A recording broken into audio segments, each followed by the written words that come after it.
Wednesday, 21st of December. I'll be doing a flight out to Victor Alpha 19, about 30 miles west. And the field that I've got a video going into, but early on I was not comfortable going into. But let's do the run up here on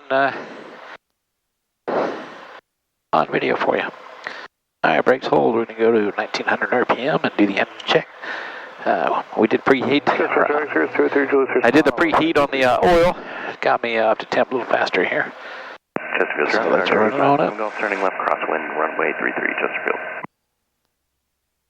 There's 1900 on the RPM. I'll stabilize. Check all the, keep an eye on everything there. Retro executive traffic, citation 523 Tango Alpha, taxi from the ramp to 33 for departure. Alright, RPM stabilized. Check. All values are up. RPM. Slight drop. Chesterfield traffic, Archer 857 Golf, turning left. Downwind, runway 33, Chesterfield. All values are reading. Slight drop. Back to right. Emergency.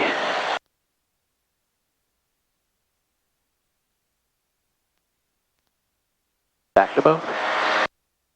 And cycle the prop 3 times.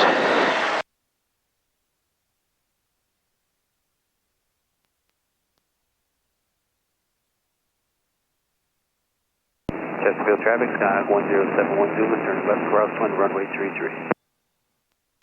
Okay. Stabilize back 1900. Bring it on back to 1000. And watching the values here during the different ignition checks, had a friend in FX-3 had a coil pack bad, had a problem with number 4 EGT. So one of the checks is when you're doing the ignition checks, make sure all values continue to read.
DA minus 1100, it is 48 degrees Fahrenheit out. Been a chilly day here in Virginia.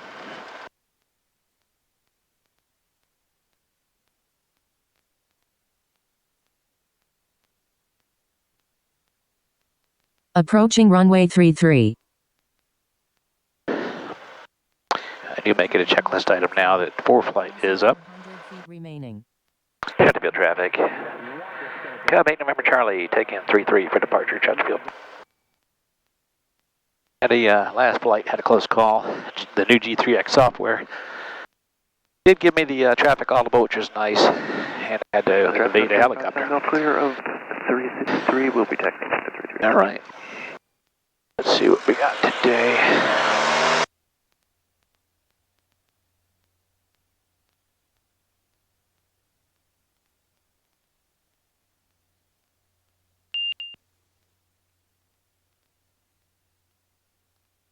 BY, stabilize, 700.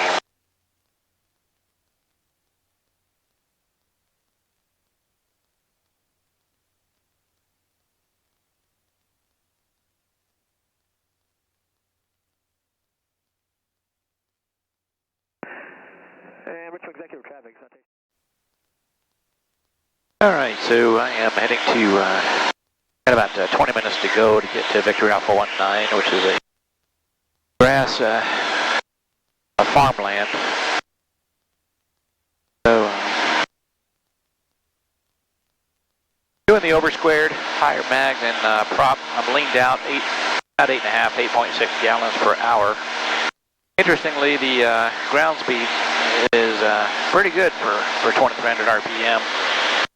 24, last flight I did 24 squared to get going somewhere, and I was about 100 underground. Pretty much no wind today. If anything, a right quartering headwind. It says 7 miles per hour, 030. So right quartering headwind. So again, just research Oversquared, Savvy. Mike Bush has a good video on it, about 45 minutes of content, and then Q&A.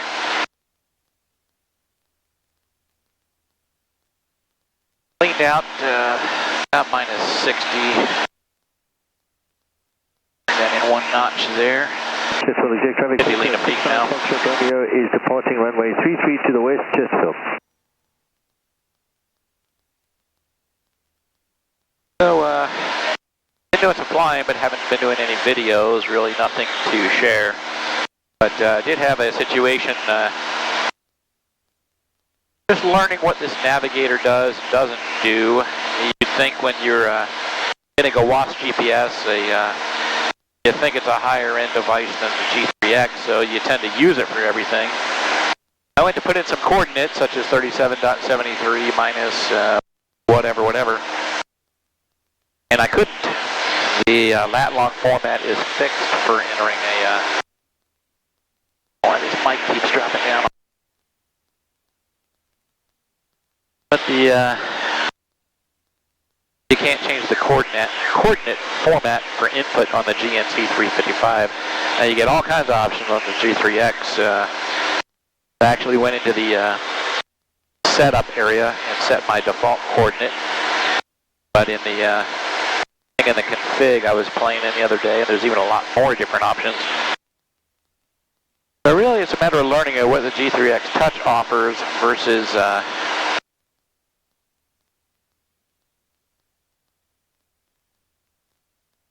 interesting. This airspace got my attention, but I'm so zoomed out.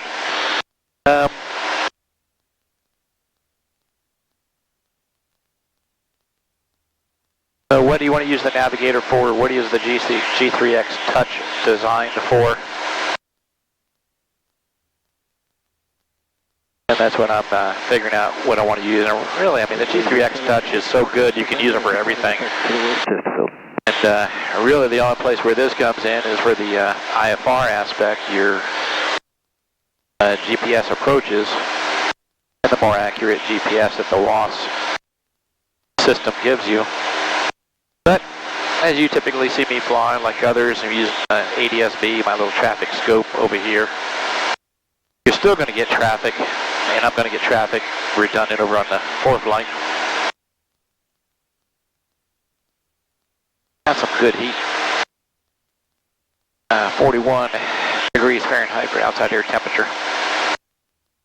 So, for the last week or two, I was kind of at the point where I don't even want to use a 355. I'm just going to do everything on the G3X. And I'm going to try to fold it back in. Again, if you can get things to complement each other on the, you know, with 2 radios, you only get 4 customizable buckets up here. So what can you complement? You know, I've got bearing and distance, so those are duplicated. One of these days I should figure out what to use in those 2 customizable. The corners are customizable, so I like the time I'm going to arrive. Desired track and track. But, you know, when I'm doing cross country, I'll like FOD, fuel over destination, to be displayed over there, so maybe I'll bring an AGL or whatever I can bring over to here. So one of these days I'm going to figure out how to get these two to not duplicate information, but complement each other. So, others flying with Navigators, I'd love to see your setup as well. What did you decide on your customizable buckets and both of these devices? All right. Hey, one other thing I want to share. This is the third time this has happened to me, where I turn power on and the G5 does not come on. There have been a couple of G3X updates. We had 9.12 come out, I want to say 2 weeks ago. Immediately pulled, and then it came out with 9.10 a couple days later. And I did install 9.12. I didn't have any problems. It's the problems were for people that don't do the map updates. We keep their data updated. That affected the 9.12 release because Garmin moved something out of the software update into the data update. Like I said, it broke the update for some. But they went back to 9.10. They came out with 9.13 about a week ago.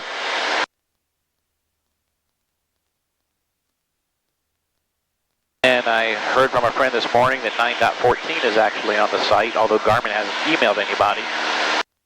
So I think they call that we call that in the software world a soft release. In other words, release it but don't announce it. Kind of minimize the exposure until you know it's a good release. Maybe 3x3, it's pretty broken. Not the best way to test. Anyways, what I have learned is turn master on and master off, kind of too fast, or you don't let the G5 come up full boot and you interrupt it, go master off. That seems to cause this problem where the G5 will not come on again. So when I was at Cub Crafters, prior to bringing her home, this happened, and it was like after hours, 2 o'clock, everyone had gone home, but they called somebody. I was getting ready to leave to fly back to Hood River. So what they did is they pulled the G5 out, disconnect the backup battery, essentially remove all power, reconnect it, and it worked. Well, I actually read online, press and hold the power button for 10 seconds or more, it will reboot the G5, and that's what I did today. So it did not come on. So I tried that. I pressed and held the power button for 10 seconds. And that fixed the problem. So I just wanted to share that tip.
Trees and speed.